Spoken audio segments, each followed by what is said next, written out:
हिंदू धर्म में भगवद गीता को सबसे पवित्र ग्रंथों में से एक माना जाता है। श्रीमद् भागवत गीता में भगवान कृष्ण के उन उपदेशों का वर्णन है जो उन्होंने महाभारत युद्ध के दौरान अर्जुन को दिया था। गीता में 18 अध्याय और 700 श्लोक हैं, जिनमें धर्म के मार्ग का अनुसरण करते हुए कर्म करने की शिक्षा दी गई है। शास्त्रों के अनुसार भगवद गीता में मनुष्य को अपनी हर समस्या का हल मिल सकता है। माना जाता है कि गीता के बातों का अनुसरण करने से जीवन बदल जाता है और व्यक्ति को हर काम में सफलता मिलती है। इसके साथ ही गीता में सफलता के कुछ मंत्र भी बताए गए हैं, जिन्हें आप जीवन में उतार सकते हैं। गीता कर्म करने और जीवन में आगे बढ़ते रहने की प्रेरणा देती है। ऐसे में आइए जानते हैं गीता के उन रहस्यमयी बातों को जिसे हर मनुष्य को अपने जीवन में उतारनी चाहिए। कोई भी अपने कर्म से भाग नहीं सकता, कर्म का फल तो भुगतना ही पड़ता है। इसलिए अच्छे कर्म करो ताकि अच्छे फल मिले। ज्यादा खुश होने पर और ज्यादा दुखी होने पर निर्णय नहीं लेना चाहिए, क्योंकि यह दोनों परिस्थितियां आपको सही निर्णय नहीं लेने देती हैं। जो होने वाला है वो होकर ही रहता है और जो नहीं होने वाला वह कभी नहीं होता। जो ऐसा मानते हैं उन्हें चिंता कभी नहीं सताती है। सही कर्म वह नहीं है जिसके परिणाम हमेशा सही हो, बल्कि सही कर्म वह है जिसका उद्देश्य कभी भी गलत ना हो। धरती पर जिस तरह मौसम में बदलाव आता है, उसी तरह जीवन में भी सुख दुख आता जाता रहता है। मानव कल्याण ही भगवद गीता का प्रमुख उद्देश्य है। इसलिए मनुष्य को अपने कर्तव्यों का पालन करते समय मानव कल्याण को प्राथमिकता देनी चाहिए। जो व्यवहार आपको दूसरों से अपने लिए पसंद ना हो, ऐसा व्यवहार दूसरों के साथ भी ना करें। हे पार्थ, तुम फल की चिंता मत करो, अपना जरूरी कर्म करते रहो, मैं फल जरूर दूंगा। तुम्हारे साथ जो हुआ वह अच्छा हुआ, जो हो रहा है वो भी अच्छा है और जो होगा वो भी अच्छा होगा। जीवन का आनंद ना तो भूतकाल में है और ना भविष्य काल में, बल्कि जीवन तो बस वर्तमान को जीने में है। मन की शांति से बढ़कर इस संसार में कोई भी संपत्ति नहीं है। जो व्यक्ति मन को नियंत्रित नहीं करते, उनके लिए मन शत्रु के समान कार्य करता है। जो लोग बुद्धि को छोड़कर भावनाओं में बह जाते हैं, उन्हें हर कोई मूर्ख बना सकता है। कोई भी इंसान अपने जन्म से नहीं, बल्कि अपने कर्मों से महान बनता है। सदैव संदेह करने वाले व्यक्ति के लिए प्रसन्नता ना इस लोक में है ना ही कहीं और। जब इंसान अपने काम में आनंद खोज लेता है, तब वे पूर्णता प्राप्त कर लेता है। व्यक्ति को अपनी इंद्रियों को वश में रखने के लिए बुद्धि और मन को नियंत्रित रखना होगा।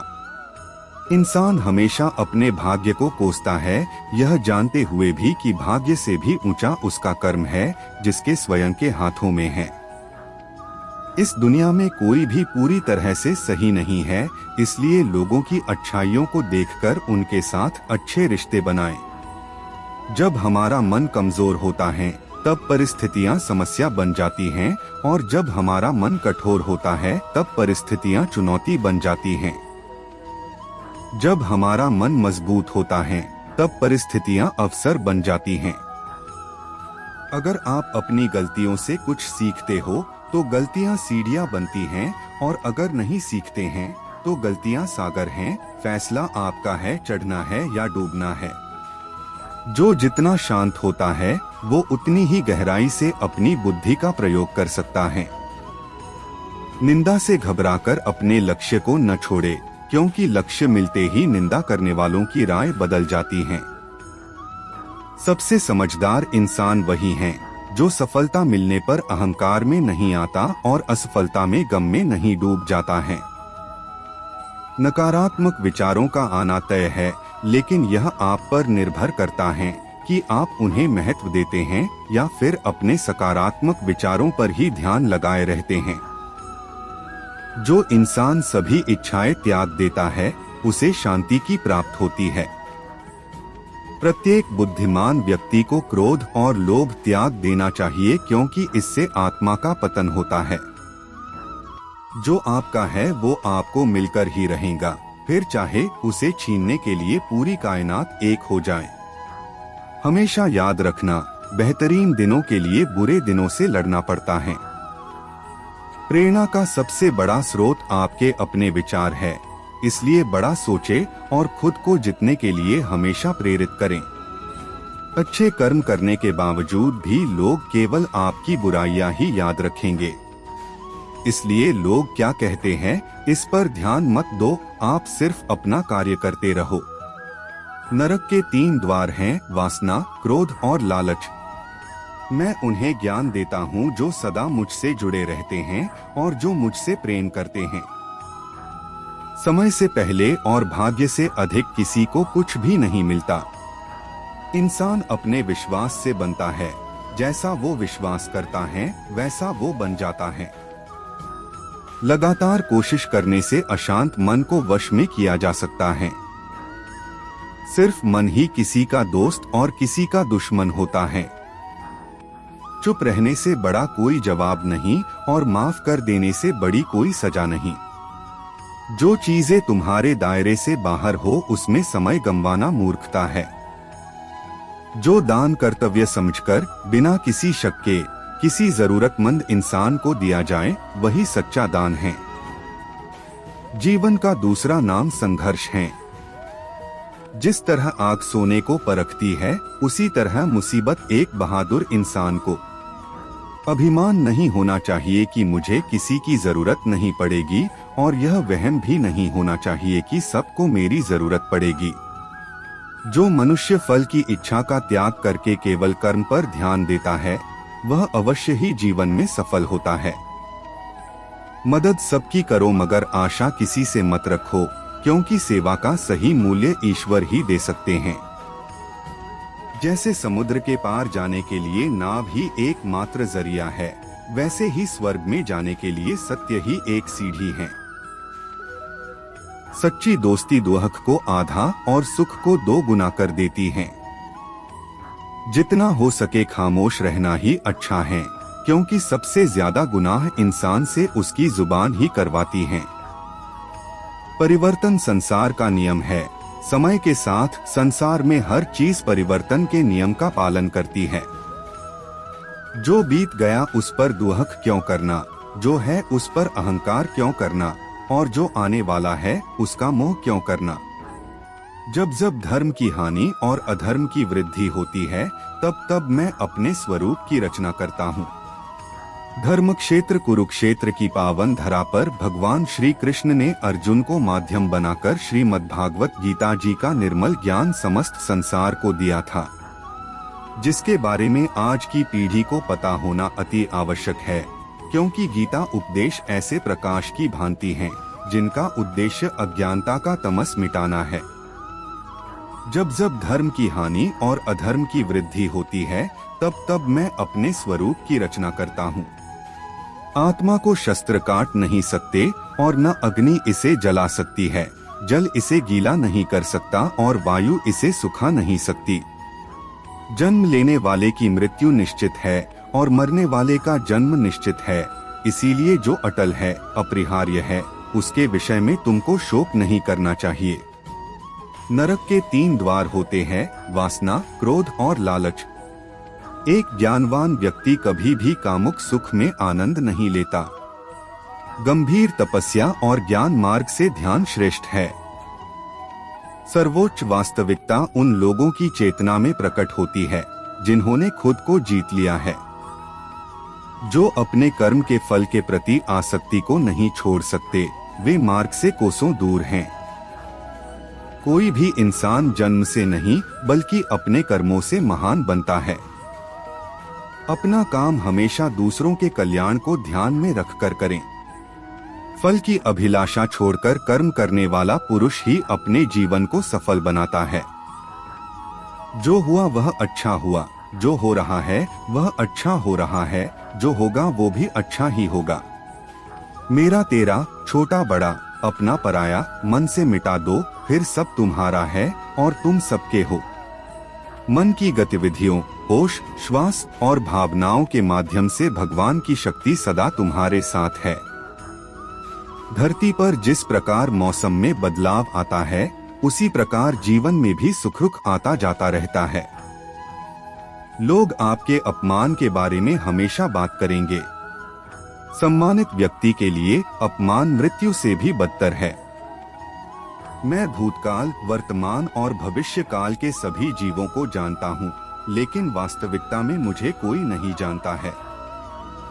मेरे लिए ना कोई घृणित है ना प्रिय, किंतु जो व्यक्ति भक्ति के साथ मेरी पूजा करते हैं वो मेरे साथ हैं और मैं भी उनके साथ हूँ। सफलता जिस ताले में बंद रहती है वह 2 चाबियों से खुलती है, एक कठिन परिश्रम और दूसरा दृढ़ संकल्प। कोई भी इंसान जन्म से नहीं बल्कि अपने कर्मों से महान बनता है। अपना काम हमेशा दूसरों के कल्याण को ध्यान में रखकर करें। फल की अभिलाषा छोड़कर कर्म करने वाला पुरुष ही अपने जीवन को सफल बनाता है। जो हुआ वह अच्छा हुआ, जो हो रहा है वह अच्छा हो रहा है, जो होगा वो भी अच्छा ही होगा। मेरा तेरा, छोटा बड़ा, अपना पराया मन से मिटा दो, फिर सब तुम्हारा है और तुम सबके हो। मन की गतिविधियों, होश, श्वास और भावनाओं के माध्यम से भगवान की शक्ति सदा तुम्हारे साथ है। धरती पर जिस प्रकार मौसम में बदलाव आता है, उसी प्रकार जीवन में भी सुख आता जाता रहता है। लोग आपके अपमान के बारे में हमेशा बात करेंगे। सम्मानित व्यक्ति के लिए अपमान मृत्यु से भी बदतर है। मैं भूतकाल, वर्तमान और भविष्य काल के सभी जीवों को जानता हूँ, लेकिन वास्तविकता में मुझे कोई नहीं जानता है। मेरे लिए ना कोई घृणित है ना प्रिय, किंतु जो व्यक्ति भक्ति के साथ मेरी पूजा करते हैं वो मेरे साथ हैं और मैं भी उनके साथ हूँ। सफलता जिस ताले में बंद रहती है वह 2 चाबियों से खुलती है, एक कठिन परिश्रम और दूसरा दृढ़ संकल्प। भगवद गीता में भगवान श्री कृष्ण कहते हैं, मन का बेचैन होना उसका स्वभाव है। हमारे मन को लगता है कि अगर वह अलग अलग बातों के बारे में सोचता रहेगा तो हमें आने वाली हर मुश्किल और मुसीबत से बचा लेगा, पर ऐसा होता नहीं है। हम अपने जीवन का काफी अधिक समय सोच विचार करके परेशान होने में निकाल देते हैं। भगवान श्री कृष्ण कहते हैं कि मन का यह स्वभाव बदलना मुश्किल जरूर है, असंभव नहीं। अच्छा, अब आप एक बात बताइए, क्या आप कौए को कह सकते हैं कि वो काम की आवाज ना करे? या फिर क्या आप किसी मेंढक को कह सकते हैं कि वह पानी देखते ही ऊंची छलांग ना मारे? हमारे मन का भी कुछ ऐसा ही है। जीवन में कुछ भी होता है, अच्छा या बुरा, हमारा मन उस पर काम करने लगता है। काम से मेरा मतलब है चिंता करना, व्याकुल होना। कोई बुरी बात होती भी नहीं है और मन परेशानी की ऊंची ऊंची लपटें लेने लगता है। कभी कभी तो मुझे ऐसा लगता है कि हम में से कई लोग सिर्फ परेशान होने के लिए जीते हैं। सारी परेशानी, पीड़ा, दुविधा अक्सर हमारी मन की बनाई हुई कहानियां होती हैं। भगवान श्री कृष्ण हमें हमारे मन को शांत और स्थिर करने के लिए 2 उपाय देते हैं। पहला, ध्यान लगाना या मेडिटेट करना। दूसरा, वैराग्य भाव सीखना। अब ध्यान या मेडिटेशन शब्द सुनते ही आप में से कई लोग कहेंगे कि आप आंख बंद कर सांसें अंदर बाहर नहीं ले सकते। यहाँ हम सब गलती कर बैठते हैं। मेडिटेशन या ध्यान का मतलब सिर्फ आंख बंद कर बैठना नहीं होता। मेडिटेशन का मतलब होता है अपना पूरा ध्यान किसी चीज पर लगाना और उसे हटने नहीं देना। अगर आप रोटी बना रहे हैं तो सिर्फ उस बात पर ध्यान दीजिए। अगर आप पिक्चर देख रहे हैं तो अपना पूरा ध्यान पिक्चर पर लगाएं। यह मत सोचिए कि पिक्चर देखकर आप अपना कितना वक्त बर्बाद कर रहे हैं। जब आप जीवन के हर छोटे बड़े काम को पूरे ध्यान से करते हैं तो आपका जीवन ही एक मेडिटेशन बन जाता है। ऐसे जीवन में शांति, स्थिरता, साहस और सफलता का होना अनिवार्य है। वैराग्य भाव दूसरा उपाय। वैराग्य का अर्थ यह नहीं कि आप सब कुछ छोड़कर जंगल में जाकर बैठ जाएं। वैराग्य का सच्चा अर्थ है कि आप जो काम कर रहे हैं उसका क्या नतीजा या रिजल्ट निकलेगा उसकी चिंता ना करें। जैसे अगर आपने कोई इंटरव्यू दिया, आप यह कर सकते हैं कि पूरे मन से तैयारी करें और अपना बेस्ट देकर आ जाएं। वह नौकरी मिलना या ना मिलना आपके हाथ में नहीं है। इस नतीजे के पीछे अलग अलग चीजें हैं जो आपके बिल्कुल कंट्रोल में नहीं। तो जिस चीज के बारे में आप कुछ कर नहीं सकते उसके बारे में चिंता भी ना करें। यही वैराग्य का सच्चा मतलब होता है। और यही है भगवान श्री कृष्ण का दूसरा उपाय, मन को चिंता की लपटों से बचाने का। याद रखिए, आप पूरे के पूरे इंसान हैं। समझदारी, संयम और कुशलता से भरे इंसान। आपका मन जब भी कौए की तरह अलग अलग बातों पर आपको परेशान करने लगे, तब अपने मन को भी प्यार से समझाइए और शांत कर लीजिए। बस अपने ऊपर विश्वास रखिए कि आप कभी अपना बुरा नहीं होने देंगे। जीवन में समृद्धि और सफलता प्राप्त करने के लिए इन चीजों को छोड़े और इनको पकड़े। जीवन वही देता है जो आप उससे मांगते हैं, और जब आपको वह चीज मिल जाती है तब उसकी कोई कद्र नहीं होती है। भगवान कृष्ण ने गीता में बताया है कि सफलता प्राप्त करने के लिए जीवन में कुछ बदलाव। भगवद गीता में श्री कृष्ण कहते हैं, हमारी सफलता केवल हमारे कर्म पर निर्भर है। जीवन में हमेशा हमें कुछ न कुछ चाहिए ही होता है। यह हमारी प्रकृति है। अब इन सब आशाओं और महत्वाकांक्षाओं को पूरा करने के लिए कर्म तो हमें करने ही पड़ते हैं। अब आप कर्म किस भाव से करते हैं, यह आप पर निर्भर है। आपके कर्म के पीछे जो भावना होती है, वह आपके संतोष का सबसे बड़ा कारण बन सकती है। भगवान श्री कृष्ण हमें बताते हैं कि इस जीवन में कर्म से बचना असंभव है। अब कर्म आपके मन को भाने वाले हों या आपके मन को जलाने वाले हों, मनुष्य जीवन की नीति कर्म है। जीवन का आधार कर्म है। अगर आप मोह में बंधकर कर्म करने से मना कर देंगे तो परिस्थितियां ऐसी हो जाएंगी कि वे आपसे वही कर्म कराकर रहेंगी। यह वैसी ही बात है जब अर्जुन कुरुक्षेत्र के महायुद्ध के बीचों बीच अपने अस्त्र डाल देते हैं, क्योंकि कुछ क्षणों के लिए अर्जुन इस मोह में बंध जाते हैं कि अस्त्र उठाने से वह अपने कुल का, अपने संबंधियों का विनाश रचेंगे। तब शायद अर्जुन को कर्म में न संतोष मिल रहा था और न आनंद। इस अवस्था में भगवान श्री कृष्ण पार्थ को बताते हैं कि अगर हम कर्म से मुंह मोड़ लेंगे तो इसका अर्थ यह नहीं कि हम वह करने से बच जाएंगे। कर्म से आप केवल तब बच सकते हैं जब आप उसको करके उसे पूरा करें।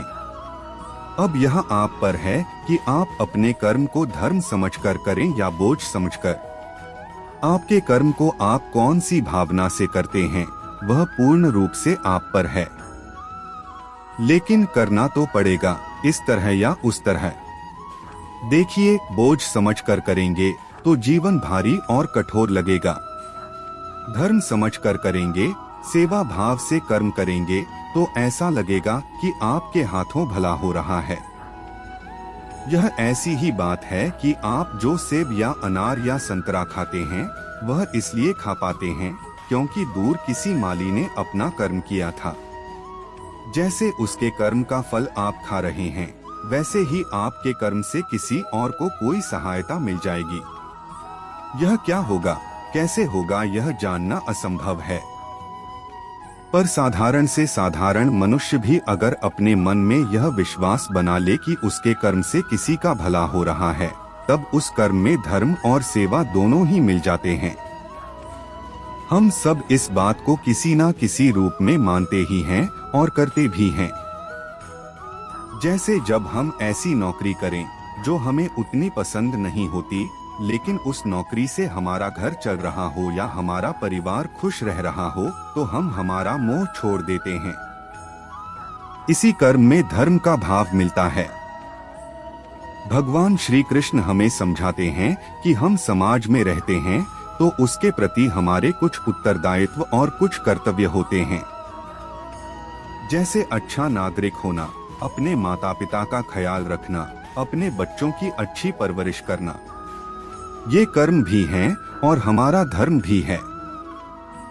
चलिए, अगर मन इस विचार से डगमगा उठा है कि आप यह सब कैसे करेंगे, तो ऐसे नकारात्मक विचार छोड़ दीजिए। इसकी जगह पर यह विश्वास रखिए कि अगर इस कर्म का उत्तरदायित्व भगवान ने दिया है तो उसको करने की सामर्थ्य और धैर्य भी भगवान ने आपको दिया ही है।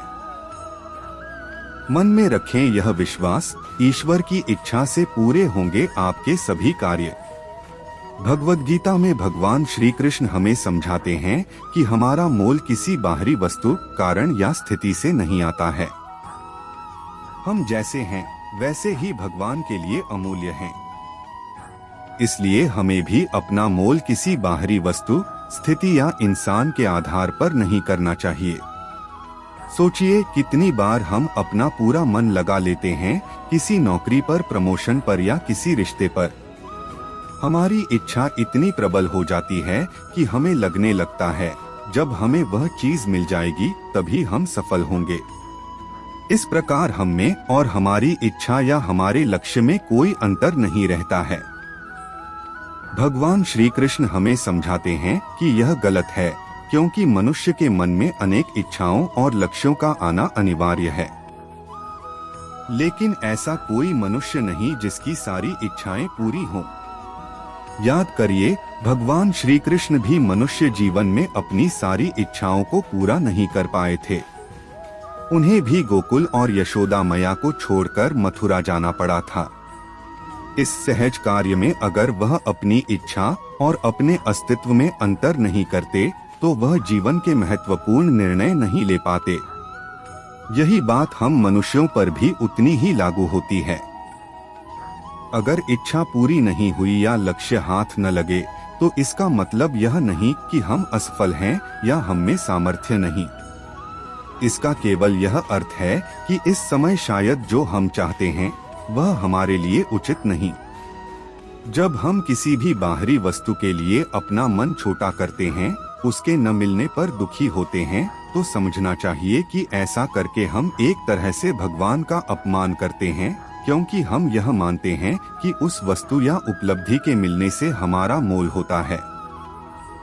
यह विचार ही गलत है, क्योंकि हम सबको भगवान ने बनाया है और उन्होंने जैसा भी बनाया है कुछ सोच कर ही बनाया होगा। हम सब जो कुछ करते हैं उस सब में उनकी इच्छा है और उसे अच्छे से पूरे मन से करने से हम उनकी सोच को पूरा कर रहे हैं। हमेशा यह मानकर चलिए कि इच्छा पूरी हो तो अच्छा और पूरी ना हो तो और भी अच्छा, क्योंकि इसमें कहीं ना कहीं भगवान की लीला है। इसलिए भगवान की लीला की मर्यादा पर सब छोड़कर हम दुखी न होवें। वह कभी आपका बुरा नहीं चाहेंगे। इसका यह अर्थ नहीं कि आप महत्वाकांक्षी ना हो या जीवन में आगे बढ़ने की इच्छा ना रखें। ऐसा बिल्कुल नहीं। भगवान ने जो कहा है उसका अर्थ है कि आगे बढ़ने का जो प्रयास हम कर सकते हो जरूर करें। लेकिन जब हमारे प्रयास का फल वैसा नहीं निकलता जैसा हम चाहते हैं, तब हमें अपने आप को दोष नहीं देना चाहिए। जो भी फल आता है उस पर अलग अलग व्यक्तियों, परिस्थितियों का प्रभाव होता है। उन पर हमारा नियंत्रण नहीं होता।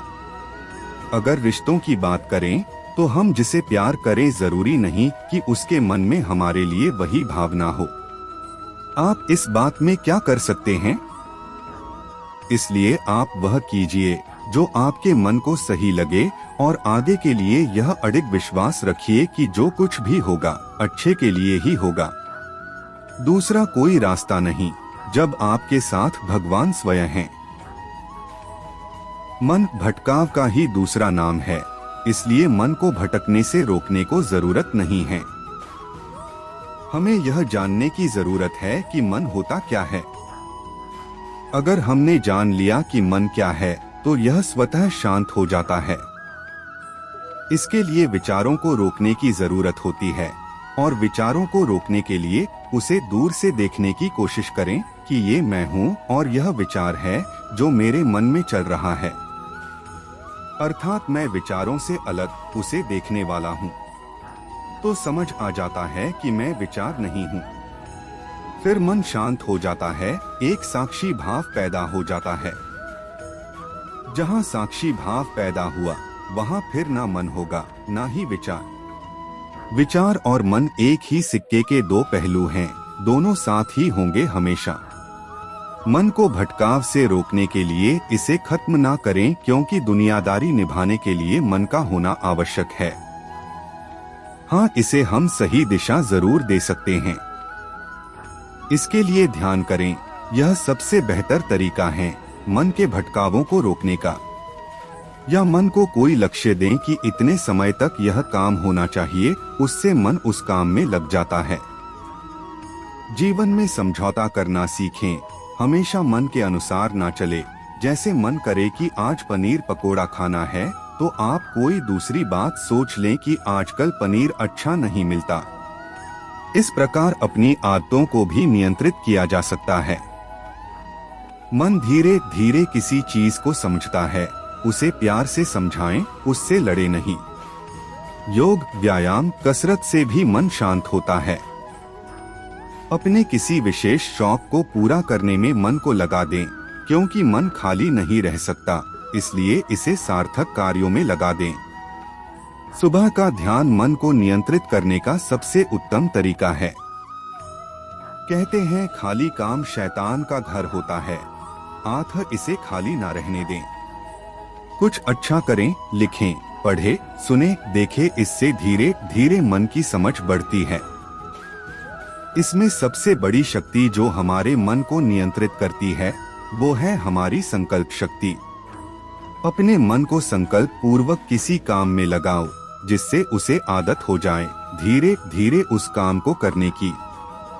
जैसे आज मुझे 8 घंटे पढ़ाई करनी ही है, फिर बैठें, शुरू में मन नहीं लगेगा, लेकिन फिर मन लगने लगेगा, क्योंकि पुराने संस्कार इतनी जल्दी नहीं मिटते हैं। खुद को सकारात्मक आत्म सुझाव दें, जैसे मेरा मन हमेशा शांत रहता है। इस प्रकार अपने मन को भटकावों से दूर किया जा सकता है। देखिए, जीवन पानी की तरह साफ है, लेकिन जैसे हम इसमें गंदी चीज डालते रहेंगे तो पानी भी गंदा होगा ही।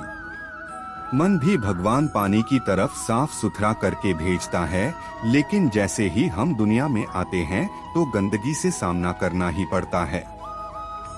बात करें मन भटकने की, तो काफी बार मेरे साथ ऐसा हुआ है। अच्छे बुरे विचारों की गुतमगुथी में बुरे विचार आगे निकल जाते हैं, लेकिन उस समय भगवान का ध्यान और जिंदगी को थोड़ा रिवर्स गियर में परिवार की तरफ मोड़ देता हूँ, तो अब ठीक हो जाता है। अभ्यास और वैराग्य ही दो तलवार है, जिससे आप अपने मन को हमेशा रोकने में सक्षम होंगी। अभ्यास करें कि आपका मन कुछ और न सोचे, आपका जो लक्ष्य है केवल उसके प्रति ही सचेत रहे और कर्म करते रहें, या फिर अपने मन को सच्चिदानंद परब्रह्म श्री कृष्ण में स्थिर करके या फिर अपने इष्ट में स्थापित करके नियत कर्म करते जाएं। आपका सदैव भला होगा। वैराग्य जैसे एक वैरागी के लिए हर चीज फालतू है, एक ईश्वर को छोड़ के हर चीज से वो मोह और प्रेम से अनुरूप हैं, ठीक वैसे ही आप अपने मन को समझाएं कि एक अपने लक्ष्य को छोड़ के उसको और कुछ न दिखाई दे, न कुछ सुनाई दे, न कुछ बोले, न कुछ छुए। और मन आपका ऐसा सोचेगा ही, मेरा भी सोचता है, हर किसी का ही सोचता है, ये हमारे हाथ में अभी नहीं, लेकिन जब बार बार आप इस पर अभ्यास और वैराग्य का तलवार चलाएंगी तो आप देखेंगी कि मन अब आपका सेवक बन चुका है और आप उसकी स्वामिनी। क्योंकि मन तो अर्जुन जैसे धर्मात्मा का भी वश में नहीं रहा, जो अपने भक्ति में इतना समर्थ रखता था कि तीनों लोकों के स्वामी उसका सारथी बनकर बैठे हैं। वो बोल रहा है कि वायु पर एक समय कब्जा किया जा सकता है, मन पर नहीं, लेकिन हर चीज अपने नियति पर होता है। अगर अर्जुन उस समय नहीं भटकते तो आज गीता का ज्ञान नहीं आता।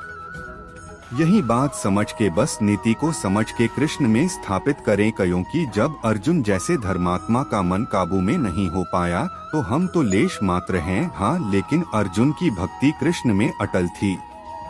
आपने स्वयं अपने मन को व्यस्त रखा हुआ है।